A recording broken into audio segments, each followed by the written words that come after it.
చేసే శత్రువు. మొదటి సమూయేలు గ్రంథం 17వ అధ్యాయము 1 నుండి 58 వచనాలు ఉంటాయండి. అందులో 17వ అధ్యాయము 1 నుండి 58 వచనాలు ఉంటాయి. ఈ 58 వచనాలు మనం చదవద్దు, కానీ 58 వచనాల్లో కొన్ని వచనాలు మనం పిక్ చేసుకోవడం ద్వారా ఆ వాక్యం ఏంటో మనకు అర్థమైపోతూ ఉంటుంది. ఈ వాక్యము మొదటి సమూయేలు గ్రంథం 17వ అధ్యాయము 4వ వచనము. గాతువాడైన గొల్యాతు అను శూరుడొకడు ఫిలిస్తీన్ల దండులో బయలుదేరుచుండెను. అతడు 6 మూళ్ల జానడు ఎత్తు మనిషి. 5వ వచనం. అతని తల మీద రాగి శిరస్త్రాణం ఉండెను. అతడు యుద్ధ కవచము ధరించి ఉండెను. ఆ కవచము 5,000 తులముల రాగి ఎత్తుగలది. ఇప్పుడు 11వ వచనం చదువుదాం. సౌలును ఇశ్రాయేలందరూ ఆ ఫిలిస్తీన్ల మాటలు వినినప్పుడు బహుభీతులైరి. ఆ తర్వాత 12వ వచనం.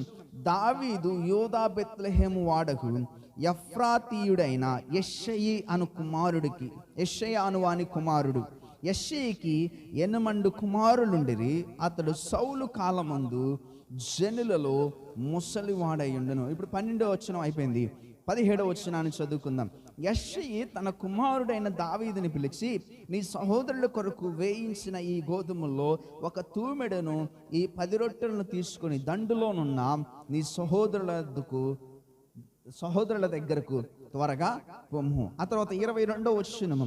దావీదు తాను తెచ్చిన వస్తువులను సామాగ్రిని కనిపెట్టు అని వశము చేసి పరిగెత్తిపోయి సైన్యములో చొచ్చి కుశల ప్రశ్నలు తన సహోదరులు అడిగాను. 28వ వచనం చదువుదాము.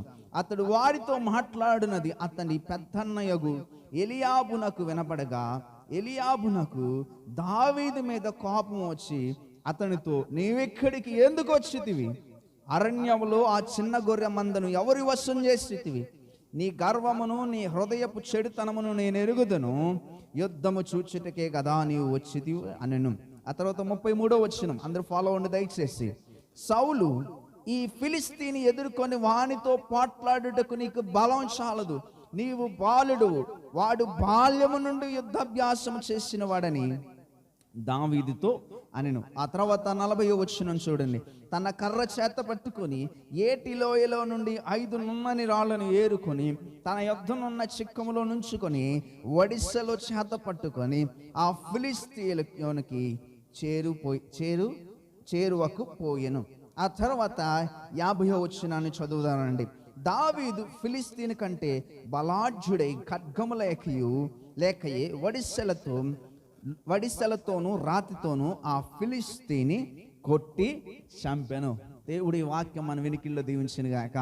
ఆమేన్. హల్లెలూయా. దగ్గరికి చెప్తాం హల్లెలూయా. ఈ 10 వచనాల్లో మనకు అర్థమైపోతుంది. స్టోరీ ఏంటి ఈజీగా తెలిసిపోయింది. ఏంటి? ఒక బాలుడు ఉన్నాడు, యెషయి కుమారులో చిన్నవాడు.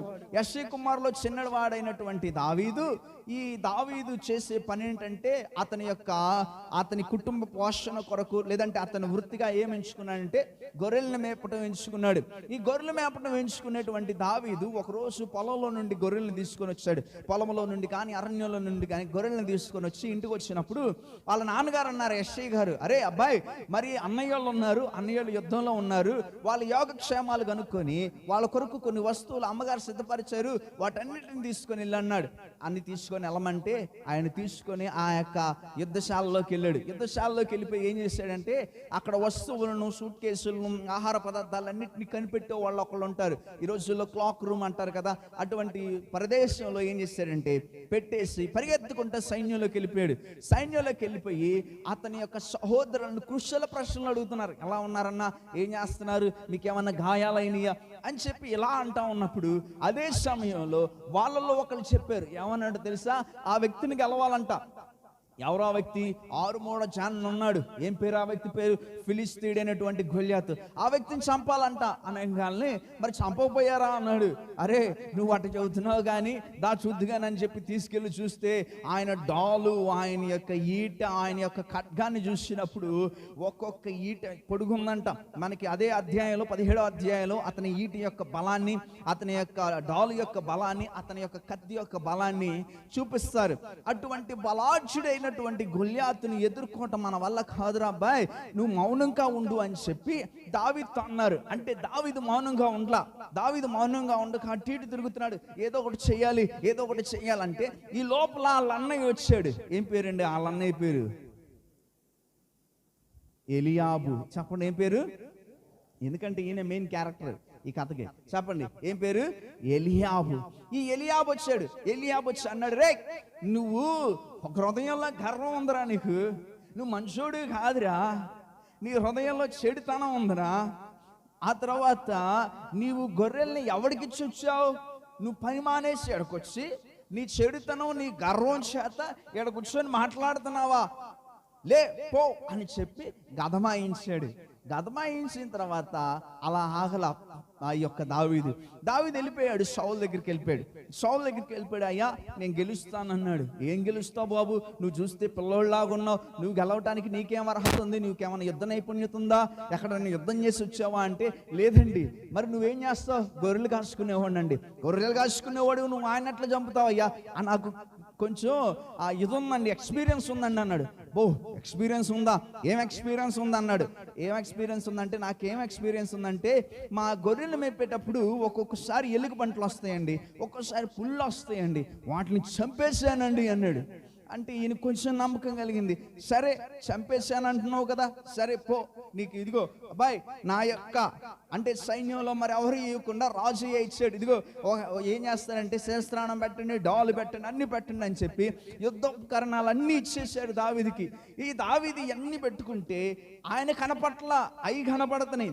నడుస్తుంటే నలవలేకపోతున్నాడు. 1 అడుగు 2 అడుగులు ఏం కానీ కూలబడిపోతున్నాడు. వెంటనే సౌలుతో అన్నాడు, అయ్యా ఇవన్నీ నాకు వాడుకలో లేవు, ఎప్పుడు నేను వాళ్ళ అన్నాడు. ఆయనకు ఆశ్చర్యం వేసింది. ఎందుకంటే కత్తి లేకుండా పుల్లట్టు చంపాడు వీడు, లేదంటే ఆ యొక్క వచ్చినటువంటి తోడేళ్ళు ఎలుగుబంటిని ఎలా చంపాడు అని ఆశ్చర్యపోయాడు. సరే ఇవన్నీ లేవంటున్నావు కదా, మరి నీకు కావాల్సిన అయ్యో తీసుకో అన్నాడు. ఆ పక్కన ఒక ఏరు ఉంది, ఆ ఏట్లోకి వెళ్ళి నున్నటి రాళ్ళు ఒక 5 తీసుకున్నాడు. ఆయన యొక్క ఆ చిక్కంలో వేసుకుని వాటిని ఏం చేశాడంటే ఒడిసిలో పెట్టుకొని యొక్క ఫిలిస్తీయుడైన గొల్యాతు దగ్గరికి వెళ్ళాడు. ఈ సిచ్యువేషన్ అంతా, ఈ కథ అంతా మనకు చిన్నప్పటి నుంచి ఉంటుంది. కానీ ఈ కథలో నుంచి లేదంటే ఈ స్టోరీలో నుంచి, ఈ జరిగినటువంటి సంఘటనల నుంచి ప్రభు మనతో మాట్లాడుతున్నాడు. దేవునికి మహిమ కలుగును గాక. హల్లెలూయా. నేను మొట్టమొదటి చెప్పాను ఒక స్టోరీ. అందులో ఒక ఒలింపిక్స్ క్రీడాకారుడు తను వెళ్తున్నప్పుడు ఒక కారు వచ్చి కొట్టగానే ఆ వ్యక్తితో ఏ గొడవ పెట్టుకోవాలా, ఏ వాదన వాదించలేదు. తన కారును చూసుకోవడం, తన కారును పట్టించుకోవడం మానేసి మరలా డోర్ వేసుకొని వెళ్ళిపోయి ఒలింపిక్స్ లో పాల్గొని విజయం పొందాడు. నా ప్రియ దైవ జనాంగమా, మేలు చేసే శత్రువు. దీనిలో మొదటిది ఏంటో తెలుసా? కొన్నిసార్లు మనం ఏం చేసేయాలి తెలుసా? వదిలివేయాలి శత్రువుని. ఏం చేయాలండి? శత్రువుని వదిలివేయాలి. చెప్పండి ఏం చేయాలి? శత్రువుని వదిలివేయాలి. ఈ కారు డ్రైవ్ చేసుకుంటున్నటువంటి ఈ వ్యక్తి ఒకవేళ గనక ఆ శత్రువుతో పోరాడాడు అనుకోండి, కారు గుద్దున ఆయనతో పోట్లాడుతూ ఉన్నాడు అనుకోండి, ఏంట్రా నా కారు గుద్దుతున్నావు, కళ్ళు లేవా, కళ్ళు ఎత్తి మీద పెట్టుకొని వచ్చావా, ఇంట్లో చెప్పొచ్చావా, ఇట్లాంటి మాటలన్నీ మాట్లాడుతూ ఉన్నాడు అనుకోండి, ఈ లోప ఆయన ఒలింపిక్స్కి వెళ్ళవలసిన సమయం ముగిసేది. ఆయన ఒలింపిక్స్లో గోల్డ్ మెడల్ పొందుకునేవాడు కాదు. మన జీవితంలో కూడా కొన్నిసార్లు మనం ఎదుర్కోవలసిన శత్రువును ఎదుర్కోకుండా మధ్యలో కొన్నిసార్లు సాతానుడు కొన్ని రకాలైనటువంటి శత్రువులను పంపిస్తాడు. జాగ్రత్తగా గమనించండి. దావీదు ఎదుర్కోవాలనుకుంటున్న శత్రువు ఎవరంటే గొల్యాతు. దావీదు జయించాలనుకుంటున్న శత్రువు గొల్యాతు. దావీదు ఎదిరించాలనుకుంటున్న శత్రువు గొల్యాతు. దేవుడు తనకు అప్పగించబోతున్నటువంటి శత్రువు గొల్యాతు. దావీదు జయిస్తే గొప్ప పేరు, రాజ్యము వచ్చేది. గొల్యాతును జయిస్తే అంతే. మధ్యలో ఒక ఆయన వచ్చాడు. ఎవరో తెలుసా? ఎలియాబు. ఎవరు వచ్చాడండి? అందరు చెప్పండి, ఎవరు వచ్చారు? ఎలియాబు. ఎలియాబు వచ్చినప్పుడు, ఎలియాబు నీ యొక్క హృదయంలో చెడుతనం ఉందిరా, నీవు ఎవరి గొర్రెలు ఎవరు వశం చేశావు, నీ హృదయం చెడుతనం గర్వం అని చెప్పి అంటా ఉంటే దావీదు ఎలియాబు మాటలు ఏమీ పట్టించుకోలా. దేవునికి మహిమ కలుగును గాక. హల్లెలూయా. ఒకవేళ దావీదు గనక ఎలియాబు యొక్క మాటలు గనక ఆ దినాన పట్టించుకుంటే గొల్యాతును జయించేవాడు కానే కాదు. మన జీవితంలో దేవుడు కొంతమంది శత్రువులను దేవుడు, కొంతమంది శత్రువులు మన కొరకు నియమిస్తాడు. ఆ శత్రువు వలన మనకు జయం కలుగుతుంది. ఆ శత్రువు వలన మనకి గొప్ప పేరు వస్తుంది. ఆ శత్రువు వలన దేవుడు మన జీవితాలను లేవనెత్తుతాడు. ఆ శత్రువు వలన జనుల్లో మనం కొనియాడబడతాము. ఆ శత్రువు వలన మన జీవితాలు ఆశీర్వదించబడతాయి. అయితే ఆ శత్రువుని ఎదుర్కొంటే మనకు జయం వచ్చిందన్న సంగతి సాతానుకు తెలిసి, ఆ శత్రువుని ఎదుర్కొంటే మన జీవితాల్లో గొప్ప విజయం వచ్చిందని మనకు తెలుసు. అందుకే ఏం చేస్తున్నాడో తెలుసా? ఈ యొక్క సాతానుడు మధ్యలో కొన్ని శత్రువులను మన మధ్యలో పెడుతున్నాడు. ఎలీయాబును మన మధ్యలో పెడుతున్నాడు. ఎలీయాబు లాంటి మాటను మన మధ్యలో పెడుతున్నాడు. ఎలీయాబు వంటి శోధనలు మన మధ్యలో పెడుతున్నాడు. అయితే ఎలీయాబు వైపు చూస్తే గొప్ప విజయం నీకు రాదు. హల్లెలూయా, హల్లెలూయా. ఎలీయాబు వైపు చూస్తే గొప్ప విజయం నీకు రాదు. గొప్ప విజయం నువ్వు పొందుకోవాలంటే ఎలీయాబును దాటుకొని వెళ్ళాలి. ఎలాగ అర్థం చేసుకోమంటారండి ఇది వాక్యాన్ని అంటే, జాగ్రత్తగా గమనించండి. యేసు ప్రభువు వారు తాను మరణాన్ని గెలిచి పునరుద్ధాండై తిరిగి లేవాలనుకుంటున్నారు యేసు ప్రభువు. అయితే మధ్యలో సాతాను చాలాసార్లు ఏం చేసిందో తెలుసా? శత్రువుని తెచ్చింది. శత్రువైన సాతాను వచ్చాడు. ఏం చేశాడు తెలుసా? శత్రువైన సాతాను ఇదిగో కొండ మీదకు తీసుకెళ్ళి ఇక్కడ నుంచి చూపించి ఈ దేశమంతా చూపించి నాకు మొక్కు అంటున్నాడు. పర్వతం ఆ యొక్క శిఖరం మీదకి తీసుకెళ్ళి గుడి మీదకి తీసుకెళ్ళి ఏమంటున్నాడంటే ఇక్కడ నుంచి దూకమంటున్నాడు. రాళ్ళను చూపించి రొట్టెలుగా చేసుకోమంటున్నాడు. వాటన్నిటిలో నుండి దేవుడు యేసు ప్రభువారు సాతాను పక్కకు తోసి తాను పొందవలసిన విజయం మీద తన దృష్టిని కేంద్రీకరించాడు. దేవునికి మహిమ కలుగును గాక. హల్లెలూయా. అల్పమైనటువంటి పోరాటాల వైపు మీ మనస్సులో ఉంచొద్దు. మొట్టమొదటి ఏంటో తెలుసా? వదిలిపెట్టవలసిన శత్రువు. మన జీవితాల్లో వచ్చిన ప్రతిదీ మనదే అనుకోకూడదు. మన జీవితాల్లో వెళ్తున్నప్పుడు, మార్గంలో వెళ్తున్నప్పుడు అనేకమైన శత్రువులు మన తారసపడతా ఉంటారు. అనేకమైన శత్రు మోకలు మన తారసపడతా ఉంటారు. మాటలు మనకు వినపడతా ఉంటాయి, శోధనలు మనకు వినపడతా ఉంటాయి. ఇవన్నీ వస్తున్నప్పుడు వాటి వైపు తిరిగితే మనకు గురి అయినటువంటి గమ్యమైనటువంటి గొప్ప జయాన్ని మనం పోగొట్టుకొని అల్పమైన జయాల మీద మనం ఆధారపడాల్సి వస్తుంది. హల్లెలూయా. ఎలీయాబును వదిలేశాడు. లీవ్ ఎలీయాబ్. ఎలీయాబును వదిలేయాలి. ఎలీయాబు లాంటి మాటలను వదిలేయాలి. ఆ రోజు కనుక అన్న నువ్వేంటన్నా నన్ను ఎట్లా అంటావు? సొంత అన్నవే కదన్నా, నువ్వేందన్నా నన్ను ఎంకరేజ్ చేయాల్సింది పోయి, నన్ను ప్రోత్సహించాల్సింది పోయి, నన్ను బలపరచాల్సింది పోయి, నన్ను బ్లెస్ చేయాల్సింది పోయి, ఎల్లురా అని చెప్పి నాకు ఇంకా పురికొల్పాల్సింది పోయి, నువ్వేంటన్నా నన్ను వెళ్ళొద్దంటున్నావు, నువ్వేంటన్నా నన్ను తిడుతున్నావు అని చెప్పి ఎలీయాబుతో గొడవ పెట్టుకుంటే గొల్యాతును గెలిచేవాడు కాదు దావీదు. ఎలీయాబును వదిలేశాడు కాబట్టి గొల్యాతును గెలిచాడు. హల్లెలూయా. చూద్దామా బిగ్గరగా హల్లెలూయా. ఎలీయాబును వదిలేయండి.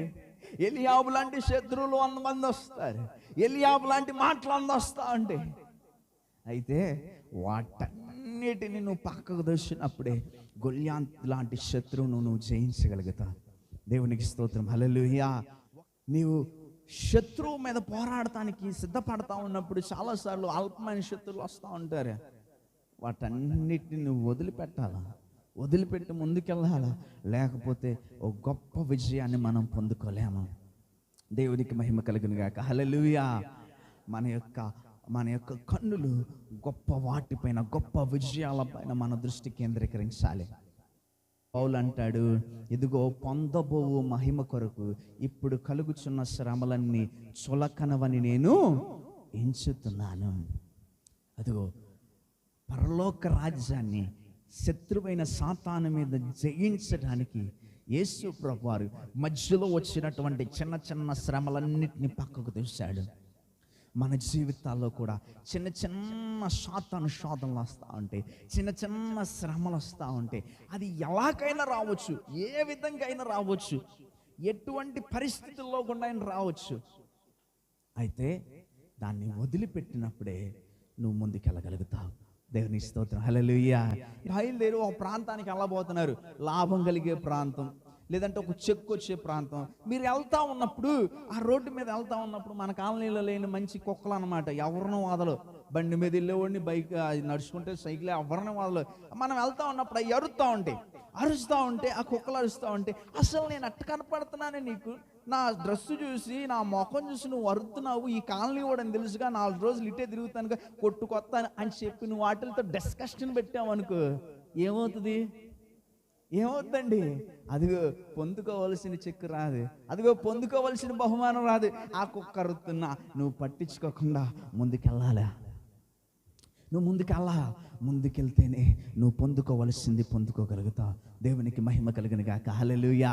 నువ్వు ఆత్మీయ జీవితం చేస్తున్నప్పుడు, లేదంటే ఒక గొప్ప కార్యం, గొప్ప పని చేత పట్టినప్పుడు, గొప్ప చదువు కోసం ముందుకెళ్తున్నప్పుడు, ఈ ఉదాహరణ చెప్తున్నప్పుడు ఎక్కడికి వెళ్ళాల్సిన అవసరం లేదు, మా తమ్ముడి దగ్గరికి వెళ్ళొచ్చు. మా తమ్ముడిని ఏమన్నారంటే, మా డాడీ చదివిస్తున్నప్పుడు అప్పుడు చాలామంది మా బంధువులు, మా స్నేహితులు, సంఘస్థులు చాలామంది ఏమన్నారంటే, ఎందుకు పాస్టర్ గారు ఇంత ఖర్చులు పెడుతున్నాడు, మించిన భారం పెట్టుకున్నాడు, లక్షలు ఆడ తెచ్చి కడతాడు, 130-140 మంది సంఘం, అన్ని లక్షలు ఆడ తెచ్చి కడతాడు అంటూ ఉండేవాళ్ళు. అన్నీ అంటూ ఉంటే మా డాడీ ఏం పట్టించుకోకుండా నువ్వు పోరా, నువ్వు చదువుకో అని చెప్పి మా తమ్ముడు పంపించాడు. మా తమ్ముడు వెళ్ళిపోయాడు, చదివాడు, మొత్తం ముగించుకొని వచ్చాడు. ఈరోజు ఎందుకు పంపించొద్దు అన్న వాళ్ళే ఏం చేస్తున్నారు తెలుసా? మా చుట్టాల అబ్బాయి డాక్టర్ అని చెప్పుకుంటున్నాడు, మా పాస్టర్ గారు అబ్బాయి డాక్టర్ అని చెప్పుకుంటున్నాడు. ఆ రోజున అన్న మాటలన్నీ గనక, వాటన్నిటిని బట్టి కనుక నిజమే కదా, మా అబ్బాయిని చదివికోకుండా ఏదో ఒకటి చదివిద్దాము, MBBS డాక్టర్గా ఇదినాన హైదరాబాద్లో గొప్ప ఉద్యోగం చేయగలుగుతున్నాడంటే, ఆ దినాన మా నాన్నగారు చూసినటువంటి దర్శనం. దేవునికి స్తోత్రం కలుగును గాక. హల్లెలూయా. మధ్యలో మాటలు 100 వచ్చినా 200 వచ్చినా అటన్నిటిని పక్కన పెట్టారే తప్ప, మా నాన్నగారు ఎంచుకున్నటువంటి గమ్యాన్ని ఎన్నడూ కూడా వెనక తీయలా. నిజమే. నువ్వు పోరాడుతున్నప్పుడు చాలాసార్లు ఈ మాట చెప్తున్నప్పుడు, ఒలింపిక్స్లో పాల్గొన్న మరొక వ్యక్తి గురించి చెప్తాను. ఈ ఒలింపిక్స్లో పాల్గొన్నటువంటి ఒక స్త్రీ రన్నింగ్ రేస్లో పాల్గొందంట. రన్నింగ్ రేస్లో పాల్గొంటా ఆమె ఏం చేసిందంటే 3 గోల్డెన్ యాపిల్స్ తీసుకుందంట. 3 గోల్డెన్ యాపిల్స్ తన పరిగెత్తేటప్పుడు తన సంచిలో వేసుకుందంట. పరిగెత్తుతా ఉన్నప్పుడు, ఎప్పుడైతే తన పక్కనటువంటి వ్యక్తి తన దాటుతుంది అనుకుందో, వెంటనే ఒక గోల్డెన్ యాపిల్ పడేసిందంట. అప్పుడు దాకా వెనక పరిగెత్తుతున్న ఆమె ఆ గోల్డెన్ యాపిల్ చూసి వెంటనే ఆగిపోయిందంట. మళ్ళీ ఇంకా ఫాస్ట్గా వెళ్ళిపోయింది ముందుకి. అలా ఇంకొంచెం సేపు పరిగెత్తుతా ఉంటే ఇంకొక ఆవిడ వచ్చింది ఏమన్నా దాటుకోవడానికి. మళ్ళీ అప్పుడు ఇంకో గోల్డెన్ యాపిల్ పడేయం కానీ ఆమె ఆ యాపిల్ కోసం వంగింది, ఈమె ఇంకొంచెం ముందుకు పరిగెత్తింది. అలాగా 3వసారి కూడా ఇంకొక ఆమె వచ్చిందంట. ఆమెకు కూడా ఆ గోల్డెన్ యాపిల్ పడేస్తే ఆమె కూడా వెనకబడిపోయింది. ఈమె విజయవంతురాలుగా ముగించబడింది. నేను చెప్తుంది విజయం పొందుకున్న స్త్రీ యొక్క స్టోరీ కాదు, ఫెయిల్ అయినటువంటి 3 స్టోరీస్. ఒక యాపిల్ కోసం ప్రయాసపడి ఆ యొక్క గోల్డ్ మెడల్ పోగొట్టుకున్నారు ఆ రోజున. నిజమే ప్రియులారా, మన ఆత్మీయ జీవితాల్లో, శారీరక జీవితాల్లో, లేదంటే సోషల్ లైఫ్లో, ఎడ్యుకేషన్లో, జాబ్స్లో చాలాసార్లు వస్తూ ఉంటారు ఇట్లాంటి ఎలియాబు లాంటి శ్రమలు వస్తాయి, ఎలియాబు లాంటి మాటలు వస్తాయి, ఎలియాబు లాంటి శోధనలు వస్తూ ఉంటాయి. ఎలియాబు లాంటి శోధన వచ్చినప్పుడు, ఎలియాబు లాంటి మాటలు వచ్చినప్పుడు కొన్నిసార్లు ఫ్రెండ్స్ ఎలియాబు రూపంలో వస్తారు. అరే నువ్వు చేయలేవులేరా, నీకెందుకు లేరా, నువ్వు వద్దులేరా, చదివేవులే, చేసేవులే, ఇటువంటి మాట్లాడేటువంటి స్నేహితులు కూడా ఎలియాబు రూపంలో వస్తారు.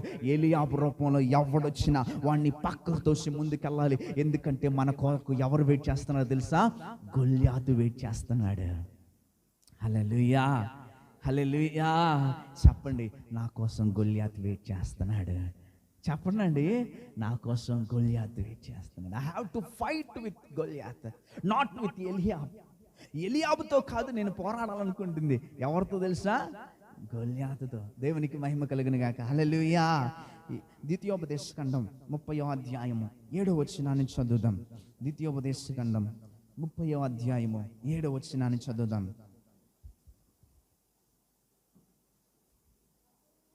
అప్పుడు నీకు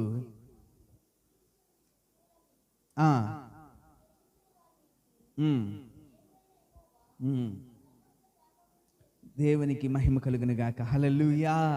అప్పుడు నిన్ను హింసించిన నీ శత్రువుల మీదకి, నీ దేశించు వారి మీదకి నీ దేవుడైన యెహోవా సమస్త శాపములను తెప్పించును.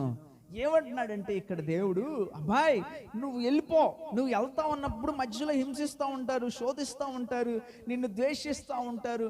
ఆ తర్వాత ఏమన్నాడు చూడండి, నీ మీదకి శత్రువులు వస్తూ ఉంటారు, వాళ్ళెవరిని పట్టించుకో మాకు, ఎందుకంటే వాళ్ళ పని నేను చూసుకుంటా. దేవుని స్తోత్రం కలిగిన గాక. హల్లెలూయా. వాళ్ళ పని నేను చూసుకుంటా, నువ్వు చేయాల్సింది ఏంటో తెలుసా, ముందుకెళ్తాం. ఇది ఏంటో తెలుసా, వదిలిపెట్టవలసిన శత్రువు. రెండవది ఎదిరించవలసిన శత్రువు. ఎవరండి రెండోది? ఎవరండి? ఎదిరించవలసిన శత్రువు.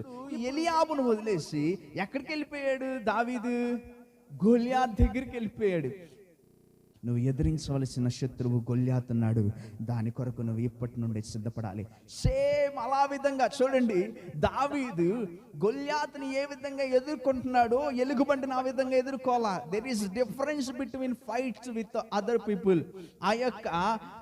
ఆ యొక్క యుద్ధంలో తేడాలు ఉన్నాయి, పోరాటంలో తేడాలు ఉన్నాయి. గొల్యాత్తో పోరాడిన విధానం వేరు, ఎలుగుబంటితో పోరాడిన విధానం వేరు, పులితో పోరాడిన విధానం వేరు. కానీ ఆయన పోరాడి జయించినవన్నీ కూడా తనకి ఎక్స్పీరియన్స్గా వచ్చి గొప్ప జయాన్ని పొందుకోవడానికి కారణమయ్యాయి. దేవునికి మహిమ కలుగును గాక. హల్లెలూయా. ఒకటి వదిలిపెట్టాలి, రెండవది ఎదిరించాలి. దేవునికి మహిమ కలుగును గాక. హల్లెలూయా. మన శత్రువుని వదిలిపెట్టాలి ఒకసారి, ఇంకోసారి ఎదిరించాలి. ఆదికాండం 12వ అధ్యాయము 3వ వచనం. ఆదికాండము 12వ అధ్యాయము 3వ వచనం. అబ్రహాముతో దేవుడు చెప్తున్నటువంటి మాట, నిన్ను ఆశీర్వదించు వారిని ఆశీర్వదించదును, నిన్ను దూషించు వారిని శపించెదను. దేవునికి మహిమ కలుగును గాక. హల్లెలూయా. మనకి ఏంటండి, మనకున్న ధైర్యం ఏంటి? జయించడానికి, పోరాటానికి ధైర్యం ఏంటంటే, నువ్వు ఆశీర్వదించేవాడు నేను ఆశీర్వదిస్తా, నువ్వు ద్వేషించేవారిని నేనేం చేస్తాను తెలుసా, శపిస్తా. దావీదు గొల్యాతును ద్వేషించాడు. అది నాన్న ఎందుకు ద్వేషించాడో తెలుసా? తన యొక్క సొంత ఆనందం కొరకు కాదు, కానీ యెహోవా నామం పెట్టబడినటువంటి ఈ ఇశ్రాయేలు జనాంగం మీద పోరాడుటకు వాడు ఏ పాటివాడు పోరాటానికి వాడే పాటివాడు అని చెప్పి దేవుని నామమున వెళ్ళి ఆ దినాన శత్రువుని జయించాడు. దేవునికి మహిమ కలుగును గాక. హల్లెలూయా.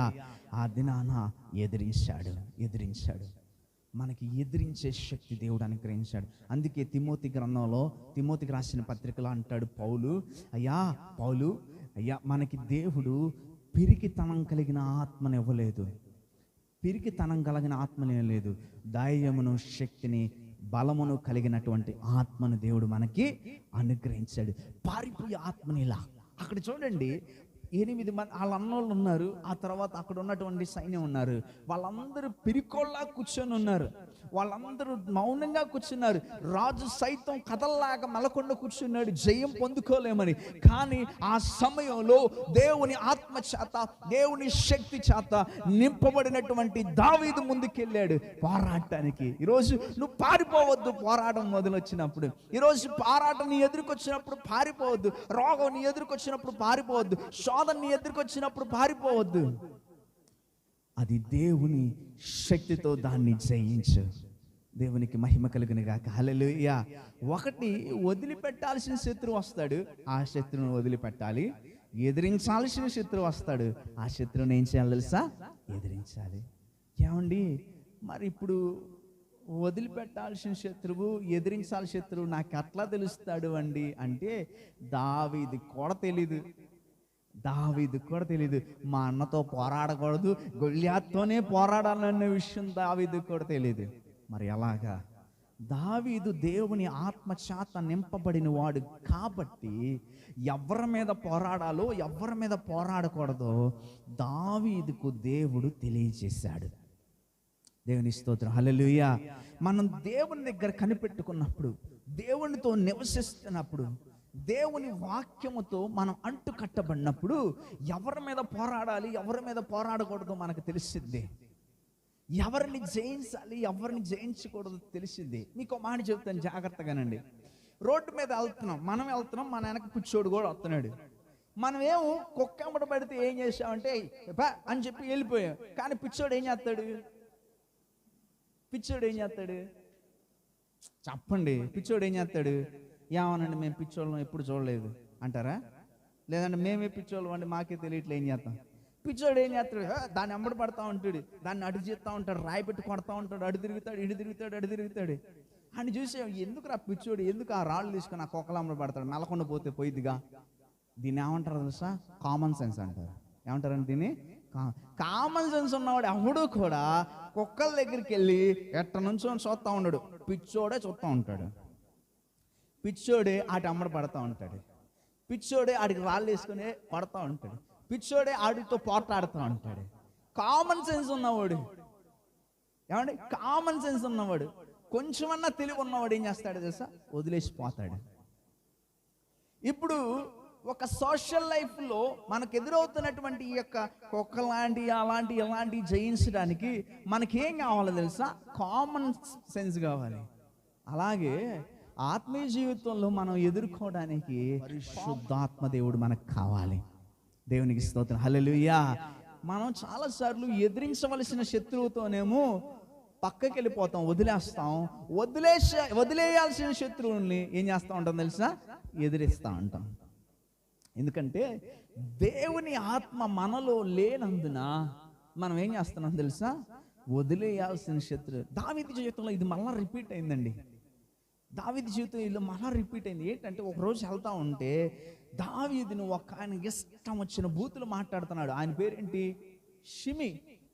ఇష్టం వచ్చిన బూతులు మాట్లాడుతుంటే దావీదు అక్కడి నుంచి, ఎరా షిమి, నీకు ఎన్ని చేశానురా షిమి, ఎన్ని తిన్నవరా నా దగ్గర అని చెప్పి షిమితో పోరాట్లా మెల్లకుండా వెళ్ళిపోయాడు. దేవునికి మహిమ కలిగిన గాక, హల్లెలూయా. వెళ్ళకుండా వెళ్ళిపోయాడండి. దావీదు జీవితంలో ఎవరితో పోరాడాలి, ఎవరితో పోరాడకూడదు అనే విషయం దేవుడు తన ఆత్మకు తెలియజేస్తానే ఉన్నాడు. అందుకే పోరాడాల్సిన వారితోనే పోరాడుతూ ఉన్నాడు. దేవునికి మహిమ కలుగును గాక, హల్లెలూయా. అనేక సార్లు యేసు ప్రభు వారి దగ్గరికి సద్దుకయ్యులు, పరిసయ్యులు, యాజకులు, శాస్త్రులు వీళ్ళందరూ వచ్చి యేసు ప్రభు వారితో పోరాడుతున్నారు, తర్కిస్తున్నారు, భేదిస్తున్నారు, అన్ని చెప్తా ఉంటే యేసు ప్రభు వారు మెల్లకుండా ఓ సమాధానం చెప్పడం వదిలేయటం, సమాధానం చెప్పడం వదిలేయటం, సమాధానం చెప్పడం వదిలేయటం. వాళ్ళతో అసలు నేను ఎవరు అనుకుంటున్నారా, నేను పరలోకం నుండి వచ్చి ఉంటాను, దేవుడు చెప్పట్లేదురా మీకు, అసలు ఏమనుకుంటున్నారా అని చెప్పి యేసు ప్రభు వారు వాళ్ళతో గొడవ పెట్టుకోవాలి. ఎందుకంటే వాళ్ళ మీద కాదు పోరాటానికి వచ్చింది, సాతాను మీద, మరణం మీద పోరాటానికి యేసు ప్రభు వారు ఈ లోకానికి వచ్చారు. హల్లెలూయా. కనపడిన పత్తోడ మీద గొడవడమాకండి, కనపడిన పత్తోడి మీద పోరాటం మొదలు పెట్టకండి. ఎందుకంటే మన పోరాటం చేయవలసింది ఎవరితో తెలుసా? శత్రువు, ఎ బిగ్ ఎనిమీ, లేదంటే జాయింట్ ఎనిమీ మన ఎదురుగున్నాడు. జాయింట్, గొప్ప శత్రువు మన దగ్గర ఉన్నాడు. ఎందుకు పోరాడకూడదు తెలుసా? ఆ గొప్ప శత్రువును ఎదుర్కోవడానికి we have to keep our energy. మన యొక్క శక్తిని ఏం చేసుకోవాలి తెలుసా? దాచిపెట్టుకోవాలి. దాచిపెట్టుకొని గొప్ప శత్రువుతో పోరాటానికి దాన్ని ఉపయోగించాలి. దేవునికి మహిమ కలుగును గాక, హల్లెలూయా.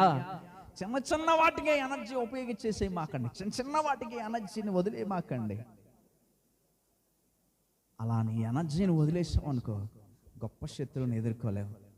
ఏమండి, ఇది చెప్పగానే మా భర్తలు అనుకుంటూ ఉంటారు, చెప్పాడు మొన్న గారు, పాస్టర్ గారు చెప్పాడు, వదిలిపెట్టాల్సిన శత్రువు, నా శత్రువు ఏడలేదు, మా ఇంట్లోనే చీర కట్టుకొని తాళి పట్టేసుకొని నా చుట్టూ ఎదురుగుతుంది మా ఆవిడని చెప్పి వదిలేమాకండి.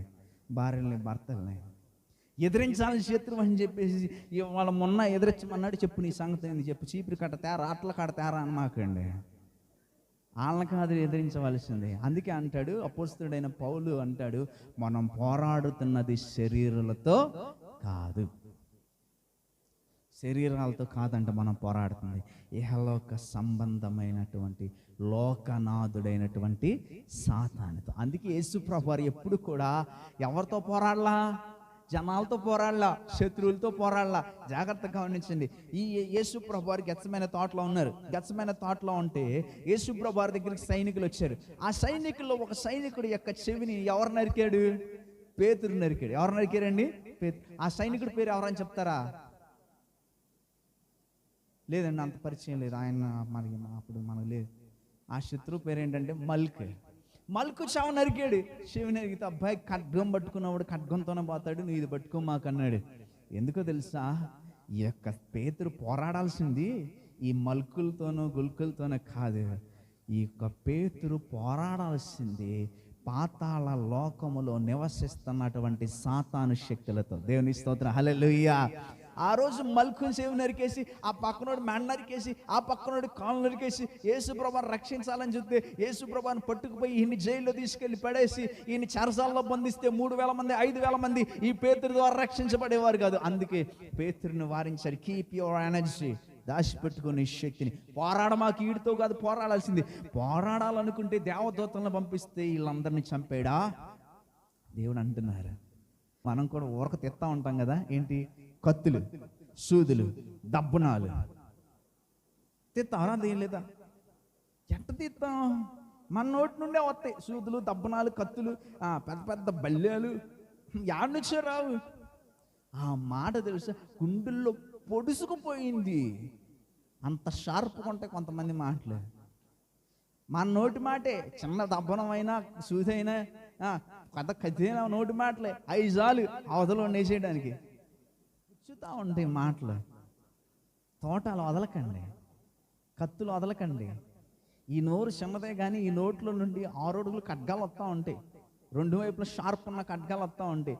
ఎప్పుడు వస్తూ ఉంటాయి తెలుసా? గొడవ అయినప్పుడు, పగ ఉన్నప్పుడు, ద్వేషం వచ్చినప్పుడు వస్తూ ఉంటాయి. ఇప్పుడేం రావు. నా మీదనా నీ మీదనా, నీ మీద నాకు, నా మీద నీకు ఇప్పుడేం రావు. ఇప్పుడు నేను వాక్యం చెబుతున్నాడుగా బాగంటావు, నువ్వు హల్లే చెబుతున్నావు కాబట్టి నేను కూడా బాగంటాను. రోడ్డు దాటిన తర్వాత ఏమన్నా తగిలిందనుకో, రోడ్లో నుంచి అవతల నుండి వేస్తూ ఉంటావు బాణాలు గట్టి లోపలికి. ఈ వద్దు. ఎందుకంటే మనం పోరాడాల్సింది అల్పులైన వాటితో కాదు, అల్పమైన వాటితో కాదు. 3,000 మందిని రక్షించి గొప్ప పోరాటం చేయాలి. పేతురు, పక్కన పెట్టి నీ కత్తిని పెట్టేసి, కత్తిని నీ వరలో పెట్టు. కత్తులు వరలో ఉండటం. అందరం కలిసి రండి. 1 సమూయేలు గ్రంథం 17వ అధ్యాయము 20వ అధ్యాయం 1వ వచనం. పిమ్మట దావీదు రామాలోని నాయోతు నుండి పారిపోయి యోనాతాను వద్దకు వచ్చి, నేను ఏమి చేసి తిని, నేను చేసిన దోషమేమి, నా ప్రాణము తీయ వెతుకున్నట్లు నీ తండ్రి దృష్టికి నేను చేసిన పాపము ఏమని అడుగగా, దేవుని నామానికి మహిమ కలుగునుగాక. ఈ దావీదు మూడవదిగా చేసింది ఏంటంటే పారిపోయాడు. మూడవ ప్రశ్న ఏంటంటే, మూడవ పాయింట్ ఏంటంటే, పారిపోవలసిన శత్రువు. మొదటిది వదిలివేయవలసిన శత్రువు, రెండవది ఎదిరించవలసిన శత్రువు, మూడవది పారిపోవలసిన శత్రువు. మన జీవితాల్లో చాలాసార్లు శత్రువులు ఎదురవుతున్నప్పుడు మనం ఎదిరించాలని నేర్చుకున్నాము, వదిలివేయాలని నేర్చుకున్నాము. కానీ కొన్నిసార్లు ఆ శత్రువు నుండి మనం పారిపోవాల్సిన అవసరత ఎంతో ఉంది. జాగ్రత్తగా గమనించినట్లయితే యోహాను సువార్తలోనికి మనం వెళ్దాం. యోహాను సువార్త 10వ అధ్యాయము 39వ వచనం. యోహాను సువార్త 10వ అధ్యాయం 39వ వచనం. వారు మరలా ఆయనను పట్టుకొని చూచిరిగా ఆయన వారి చేతి నుండి తప్పించుకొని పోయెను. వారి చేతి నుండి తప్పించుకొని పోయెను. యేసు ప్రభువారు యూదులు ఆయన యొద్దకు వచ్చి ఆయన పట్టుకోదలిచారు. యేసు ప్రభువారి సమయం ఇంకా రాలేదు. యేసు ప్రభువారిని సిలువకు తీసుకెళ్ళాం, లేదంటే యేసు ప్రభువారిని చంపేద్దాం, యేసు ప్రభువారిని నాశనం చేద్దాం, యేసు ప్రభువారిని ఇరికిచ్చేద్దాం కేసులో అని చెప్పేసి యూదులు, అక్కడ ఉన్నటువంటి యాజకులు, శాస్త్రులు, పరిసయ్యులందరూ పన్నాగం పన్ని యేసు మీదకు వస్తున్నప్పుడు యేసు ఆ యొక్క స్థలములో నుండి పారిపోయారు. యేసు గొప్ప దేవుడు కదండి, యేసు శక్తిమంతుడు కదండి, యేసు ప్రభువారు చాలా గొప్ప కార్యాలు చేయగలగండి, సర్వ సృష్టికర్త కదా, సర్వాధికారి కదా. యేసు ప్రభువారికి పారిపోవలసిన అవసరం ఏంటి? యేసు ప్రభువారు అక్కడ నుండి వెళ్ళిపోవాల్సిన అవసరం ఏంటి? ఎందుకంటే యేసు ప్రభువారి యొక్క చిత్తం అది కాదు. యేసు ప్రభువారు పోరాడాలనుకుంటుంది ఆ వ్యక్తితో కాదు. యేసు ప్రభువారు పోరాడాలనుకుంటుంది మరణంతో. దాని మీద విజయాన్ని పొందుకోవడానికి, మనుషుల మీద విజయం పొందుకోవడానికి రాలా, శాస్త్రుల మీద విజయం రావడానికి రాలా, యూదుల మీద విజయం పొందుకోవడానికి రాలా. యేసు ప్రభువారు ఈ లోకానికి వచ్చింది రక్షణ ఇవ్వటానికి. అలాగనే సాతాను శక్తుల మీద విజయం, మరణం మీద విజయం యేసు ప్రభువారు పొందుకోవడానికి. అందుకే యేసు ప్రభువారు ఆ యొక్క స్థలంలో నుండి పారిపోయాడు. ఇప్పుడు రండి 1 సమూయేలు 21వ వచనంలో దావీదు సౌలు దగ్గర నుండి పారిపోయాడు. దావీదు సౌలుతో పోరాడొచ్చు. గొల్యాతును జయించినటువంటి దావీదు, ఆ యొక్క పరిస్థితులన్నిటిని దాటిన దావీదు, ఎలియాబును దాటినటువంటి దావీదు ఈ యొక్క సౌలును కూడా దాటొచ్చు. కానీ ఇన్ స్పిరిట్, ఆయన యొక్క ఆత్మలో పరిశుద్ధాత్మ దేవుడు తెలియజేస్తున్నాడు, నువ్వు పోరాడాల్సింది పోరాడాల్సింది ఇతనితో కాదు, నువ్వు ఇతనితో పోరాడకూడదు. అతను అనుకున్నాడు, దావీదు అనుకున్నాడు, ఇతనితో నేను పోరాడను, ఇతనితో నేను జయం పొందుకోను, ఇతని నుండి నేను పారిపోతా. మన జీవితాల్లో కొన్ని విషయాల్లో నుండి మనం పారిపోవాలి. అందుకే పౌలు తిమోతితో అంటాడు, శరీరేచ్ఛల నుండి, పాప స్వభావాల నుండి నువ్వు పారిపో, యవనేచ్ఛల నుండి నువ్వు దూరంగా పారిపో అంటాడు. సామెతల గ్రంథంలో ఉంటుంది, పాపము నీ ఒడిలో ఉండగా అది నిన్ను కాల్చక మాననా, నిప్పు నీ ఒడిలో ఉండగా అది నిన్ను కాల్చక మాననా. నిజమే, మన జీవితాల్లో కొన్నిసార్లు కొన్ని రకమైనటువంటి పరిస్థితుల నుండి మనం పారిపోకపోతే అవి మనల్ని కాల్చి వేస్తాయి. కొన్ని పరిస్థితులు వదిలేయాలి, అవి వదిలేసి మన పక్కన ఉన్న అంత ఇబ్బంది ఏం కలగదు. కొన్నిటిని మనం జయించాలి, ఆ జయం మీద దేవుడు గొప్ప మహిమను వేస్తాడు. కానీ కొన్ని పరిస్థితుల నుండి మనం పారిపోవాలి, కొన్ని కోపాల నుండి పారిపోవాలి, కొన్ని ఎమోషన్స్ నుండి పారిపోవాలి, కొన్ని ఇచ్చల నుండి పారిపోవాలి. అందుకే దావీదు ఏం చేశాడంటే పారిపోవటానికి తన మనస్సు ఉంచుకున్నాడు. పోరాటానికి కంటే ముందు పారిపోవడానికి మనస్సు ఉంచుకున్నాడు. ఆయన పారిపోయాడు కాబట్టి ఏ స్థలములో నుండి, ఎవరి దగ్గర నుండి పారిపోయాడో అదే స్థలానికి మరలా వచ్చి రాజు అయ్యాడు. ఏ వ్యక్తి దగ్గర నుండి పారిపోయాడో ఆ వ్యక్తి స్థానంలో మరలా కూర్చున్నాడు. ఉదాహరణకి చెప్తాను, మరొక విషయాన్ని చెప్తాను. యోసేపు అనేటువంటి ఒక ఆయన ఉన్నాడు. యోసేపు అనేటువంటి ఒక ఆయన ఆ యొక్క ఐగుప్తు దేశానికి అమ్మివేయబడ్డాడు. చెరసాలలో మంచి పేరు వచ్చింది. ఆ చెరసాల అధిపతి ఏం చేశాడంటే పోతిఫర్ ఆ యొక్క యోసేపును తన ఇంట్లోకి తెచ్చుకున్నాడు.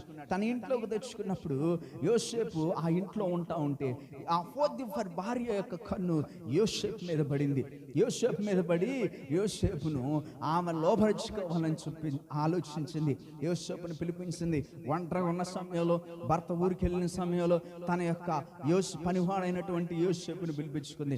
యోసేపును పిలిపించుకొని అతన్ని బలవంతం చేయగా అతడు తన చొక్కా వదిలి పారిపోయినట్లు లేఖనాలు గమనిస్తూ ఉంటాం. పారిపోయిన తర్వాత చెరసాలలో వేశారు, పారిపోయిన తర్వాత కష్టపెట్టారు, ఇబ్బందులు పెట్టారు. అయినా యోసేపు సహించి ఆ చెరసాల నుండి డైరెక్ట్గా రాజ్యంలో ప్రధానమంత్రిగా పోస్ట్ పొందుకునే అంత గొప్ప ఆధిక్యత పొందుకున్నాడు. You have to run for something. కొన్నిసార్లు నువ్వు పరిగెత్తాలి, కొన్ని పరిస్థితుల నుండి పరిగెత్తాలి, కొంతమంది మనుషుల నుండి పరిగెత్తాలి, కొన్ని ఎమోషన్స్ నుండి పరిగెత్తాలి. నువ్వు అక్కడి నుంచి పరిగెత్తకపోతే అవి నిన్ను ఆవాహిస్తాయి, అవి నిన్ను స్వాధీనపరుచుకుంటే. ఆ రోజు యోసేపు పరిగెత్తకపోతే పోతిఫర్ చేతిలో ఆ యొక్క హతమయ్యేవాడు, లేదంటే అక్కడే తన జీవితాన్ని వెళ్ళబుచ్చేవాడు, ప్రధానమంత్రి పొజిషన్కి వెళ్ళేవాడు కాదు. యేసు ప్రభువారు కనుక పారిపోకపోతే, యేసు ప్రభువారు ఏ రక్షణ ఇవ్వడానికైతే ఈ లోకానికి వచ్చాడో ఆ రక్షణ ఇవ్వలేకపోయేవాళ్ళు. అలాగే దావీదు పారిపోకపోతే సౌలును ఎదిరిస్తే ఏదో ఒక చిన్న అధికారంతో ఉండేవాడు, తన జీవితంలో లోపాలతో ఉండిపోయేవాడు. నా ప్రియ దైవ జనాంగమా, మనం పారిపోవాలి. పారిపోయే అనుభవం మనలో ఉండాలి, పారిపోయేటువంటి స్వభావం మనలో ఉండాలి. పాపం మనల్ని వెంబడిస్తున్నప్పుడు పారిపోవాలి, లోకం మనల్ని వెంబడిస్తున్నప్పుడు పారిపోవాలి. ఏమండి, మీరు అడగవచ్చు, ఇలాంటివన్నీ ఎలా తెలుస్తాయి? దేవుని ఆత్మ మనకు తెలియజేస్తుంది. దావీదుకి ఎవరు చెప్పలా పారిపో అని, దావీదుకి ఎవరు చెప్పలా ఎలియా మాటలు పట్టించుకోకని, దావీదుకి ఎవరు చెప్పలా గొల్యాతుని జయించమని. దావీదు తన ఆత్మ ప్రేరేపణతో ఈ క్రియలన్నీ చేస్తా ఉన్నాడు. దేవునితో అనుదిన సంబంధం కలిగినటువంటి దావీదు ఈ పరిస్థితులకు వెళ్ళాడు. నీవు కూడా ఏ విషయాల్లో జయం పొందుకోవాలో, ఏ విషయాలను వదిలేయాలో, ఏ విషయాల నుండి పారిపోవాలో నేను ఎరగాలంటే దేవుని దగ్గర నుండి ఒక కనెక్షన్ నీకు దేవునికి ఉండాలి, దేవునితో ఒక సంబంధం ఉండాలి. అలా ఉన్నప్పుడే నేను గొప్ప వ్యక్తులుగా మార్చబడతాం. సిటీ స్టడ్ అనేటువంటి ఒక గొప్ప క్రికెట్ ప్లేయర్ ఏం చేశాడంటే తన యొక్క క్రికెట్ను వదిలి పారిపోయాడు, మిషనరీగా పారిపోయాడు, క్రికెట్ నుంచి పారిపోయాడు. ఎందుకో తెలుసా? ఓ గొప్ప మిషనరీగా దేవుని పరిచర్య చేయడానికి. క్రికెటర్గా తెలుస్తాడో తెలియడో కాదు, కానీ ఆ మిషనరీగా పరలోక రాజ్యం అంతా తెలిసాడు, భూలోక రాజ్యం అంతా తెలిసాడు. నా ప్రియ దైవ జనాంగమ్మ, ఈరోజు నువ్వు పారిపోవటానికి సిద్ధపడు, పారిపోవటానికి సిద్ధపడు, ఎదురించడానికి సిద్ధపడు, వదిలిపెట్టడానికి సిద్ధపడు. ఆమేన్. అటువంటి సిద్ధపాటు కలిగిన మనసు మనకు కావాలి. యేసు ప్రభు వారి విషయంలోకి వస్తే, యేసు ప్రభు వారు ఏం చేస్తారంటే యోధాని వదిలేశారు. యోధా పక్కనే ఉండి గోతులు దవ్వుతా ఉన్నా, యోధా పక్కనే ఉండి యేసు ప్రభు వారిని ఆ యొక్క పరిచయులకు వారికి అమ్ముతానికి సిద్ధపడుతున్నా. యేసు ప్రభు వారు వదిలేశారు, పక్కకు వదిలేశారు, పోన్లే అని యేసు ప్రభు వారు వదిలేశారు. సాతాన్ని ఎదిరించారు. యూదులు, శాస్త్రులు, పరిసయ్యుల దగ్గర యేసు ప్రభువారు పారిపోయారు. పౌలు పలుమార్లు పారిపోయాడు. దేవుని యొక్క గొప్ప సంకల్పాన్ని నెరవేర్చడానికి నా ప్రియదేవి జనాంగమా, అట్టి విధంగా మన జీవితాలు మనల్ని ఆశీర్వదించిన కాక మేలు చేసే శత్రువు మన శత్రువు మన జీవితంలో గొప్ప గొప్ప అవకాశాలను ఆ శత్రువు ద్వారా దేవుడు మనకు కలిగిస్తాడు. గొల్యాతు లేకపోతే దావీదు లేడు. పోతిఫర్ భార్య లేకపోతే యోసేపు లేడు. ఇదిగో నీ ఎదుట ఉంచబడిన శ్రమ లేకపోతే నువ్వు కూడా ఉండవు. కాబట్టి శ్రమను బట్టి నిరుత్సాహపడక, వేదన బట్టి నిరుత్సాహపడక, ఆ వేదన విషయంలో నువ్వు ఏ యొక్క తలంపు చేయాలో, ఏ యొక్క ఆలోచన చేయాలో దేవుని దగ్గర నుండి అడుగు. ఇదిగో నిన్ను అవమానించే వారు పెరుగుతున్నారా, వారి విషయంలో ఏం చేయాలో దేవుని దగ్గర అడుగు. నిన్ను శత్రువుగా భావించే వాళ్ళు ఉన్నారా, వారి విషయంలో ఏం చేయాలో అడుగు. కోపం వస్తుందా, దాని విషయంలో ఏం చేయాలో దేవుణ్ణి అడుగు. నీ దగ్గర ఉన్నటువంటి ఎమోషన్స్ విషయంలో దేవుణ్ణి అడుగు. నీకు వస్తున్నటువంటి బాధల విషయంలో దేవుణ్ణి అడుగు. నీకు వస్తున్నటువంటి రోగాల విషయంలో దేవుణ్ణి అడుగు. అలా అడిగి దేవుని దగ్గర నుండి శక్తి పొందుకో. పౌలు శరీరంలో ఒక బలహీనత ఉంటే, ప్రభువా ఏంటి దాన్ని ఎదిరించమంటావా, జయించమంటావా అంటే, వద్దు, అలా ఉన్నప్పుడే నా శక్తి నీకు పరిపూర్ణ అవుతుంది. దాన్ని వదిలే, దాన్ని పక్కన పెట్టి, అది నీతోనే ఉండని. కానీ నిన్ను అదేం చేయదు, మరొకంత చచ్చిపోలేదు. పౌలు, నా ప్రియ జనాంగమా, నీవు సిద్ధమా? వదిలేయటానికి సిద్ధమా? జయించడానికి సిద్ధమా? పారిపోవడానికి సిద్ధమా? సిద్ధపడితే దేవుడు నిన్ను నన్ను గొప్ప వ్యక్తులుగా మారుస్తాడు. దావీదు ఓ సక్సెస్ఫుల్ జీవితాన్ని లీడ్ చేయడానికి, నడిపించడానికి కారణం ఏంటో తెలుసా? దావీదు పాటించిన 3 సూత్రాలు. యేసు ప్రభువారు గొప్ప విజయం పొందుకోవడానికి యేసు ప్రభువారు వాడినటువంటి 3 సూత్రాలు అవేంటో తెలుసా? వదిలివేయాల్సినవి వదిలివేశాడు, ఎదిరించవలసినవి ఎదిరించాడు, పారిపోవలసిన చోట పారిపోయాడు. అటువంటి కృపతో దేవుడు నిన్ను నన్ను నింపి నడిపించి ఆశీర్వదించను కాక. ఆమెను చివరకు ఒక మాట చదువుకొని మనం ముగించుకుందాం. నిర్గమాకాండం 23వ అధ్యాయము 22వ వచనం. నిర్గమాకాండం 23వ అధ్యాయము 22వ వచనాన్ని నేను చదువుతాను. ఆయన రాజు యొక్క జయధ్వని, నిర్గమాకాండం 23:22 వచనాలు.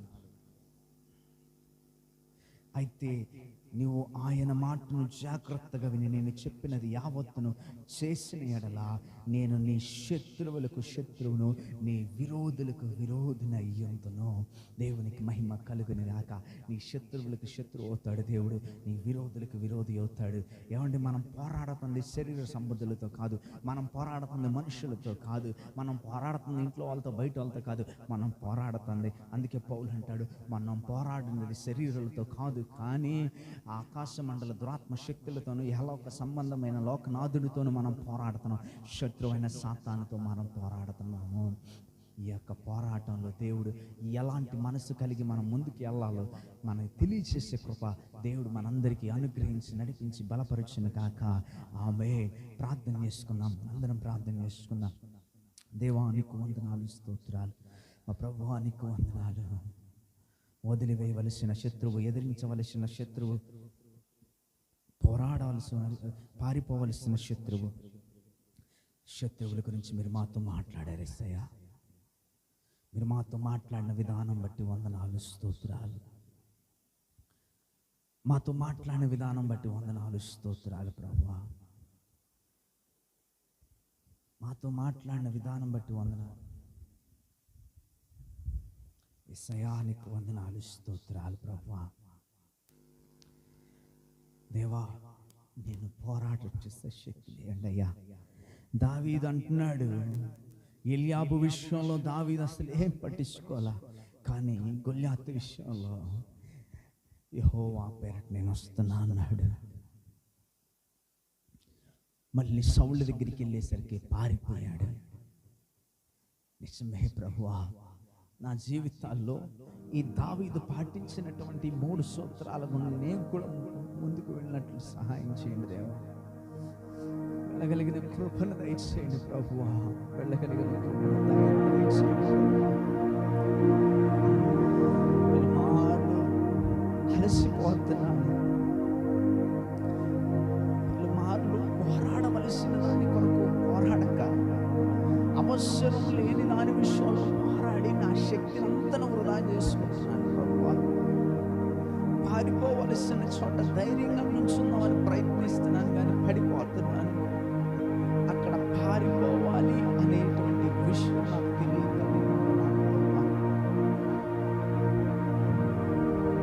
కొన్ని చిన్న చిన్నటువంటి పోరాటాలు వచ్చినప్పుడు వాటి దగ్గరే నేను ఉండిపోతూ గొప్ప విషయాలు నా మనస్సులో నుండి తొలగింపజేస్తున్నాను.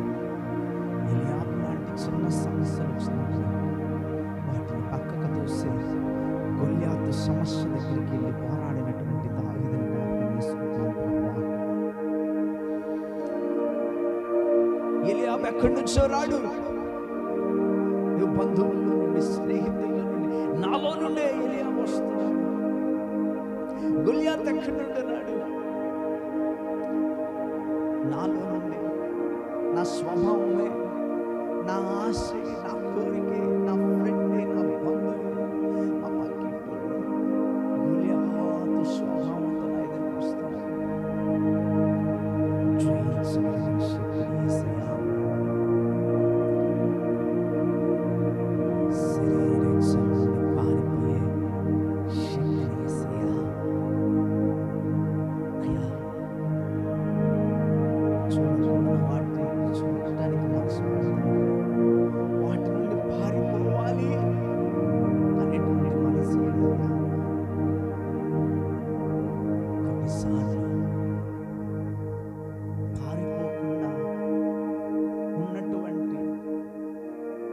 సంసోను జీవితాన్ని జ్ఞాపకం చేసుకుంటే దెలైలా దగ్గర నుండి పారిపోవలసిన సంసోను ఆ ఒడిలో పడుకొని తన మీదకే పాతకం తెచ్చుకున్నాడు కదా. లోకంలో నుండి పారిపోవలసిన యోనా లోకంలో నుండి పారిపోకుండా దేవుని సన్నిధిలో నుండి లోకంలోకి పారిపోయాడు కదయ్యా. తన మీదకి తన యొక్క పడవ మీదకు ఉగ్రత తెచ్చుకున్నాడు. లోకములో నుండి పారిపోయి దేవుని సన్నిధిలోకి చేర్చబడిన అనుభవాలు ఇవ్వండి ప్రభువా. దేవుని సన్నిధిలో నుండి పారిపోయే మనసు వద్దు ప్రభువా. నీ క్రియల్లో నుండి పారిపోయే అనుభవం వద్దయ్యా. తండ్రి నీకు తండ్రి దేవా, తండ్రి దేవా, నా సర్వం నీవయ్యా. నీవుంటే నాకు చాలు.